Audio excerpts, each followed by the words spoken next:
ये जो मैंने ओडिया अस्मिता कथा कहते ओडिया अस्मिता कथार डेई पड़ुले से माने चिंता करिवार कथा आम देशर सेवक सी निजे कहते मु चौकीदार मु आपणकर सेवक मो सेवकटी आसिला परे मो पिला माने स्कूल कॉलेज जीवे नहीं सरकारी कर्मचारी माने ऑफिस आसिक लोकों समस्या बाबदर काम करेंगे नहीं समाधान करने काम करेंगे नहीं एवं खोद राज्य सरकार प्रथम प्रथम करके मात्र 100 दिन सरकार निर्वाचित हबार 100 दिन सरकार ये प्रकृत परिचय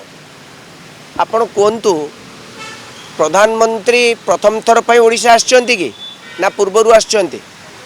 पूर्वर बहुत थर आछंती स्कूल कॉलेज सब बंद थिला कि स्कूल कॉलेज सहित प्रधानमंत्री ग्रस्तर संपर्क कौन सरकारी कर्मचारी प्रधानमंत्री ग्रस्त सहित संपर्क कौन सरकारी कर्मचारी सरकारी काम करने गोटे दिन दरमा दिज्व अथच काम करेंगे ना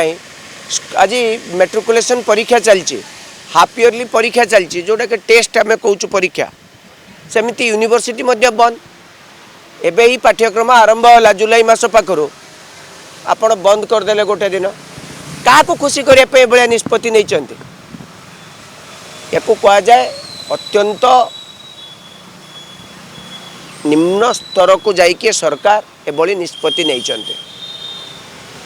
खोद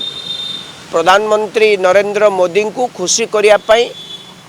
ओडिशा सरकार मोहन माझीर सरकार एभलिया निष्पत्ति नहीं बोली मु अत्यंत दृढ़ोक्ति सरल कहबी एवं एभली कार्यरू सरकार निवृत्त रहिबा निहाती आवश्यकता पड़ी प्रधानमंत्री आसबे जीवे ता बोली कौन गोटे स्कूल कॉलेज सब बंद हो सरकारी दफ्तर बंद हो कि कथा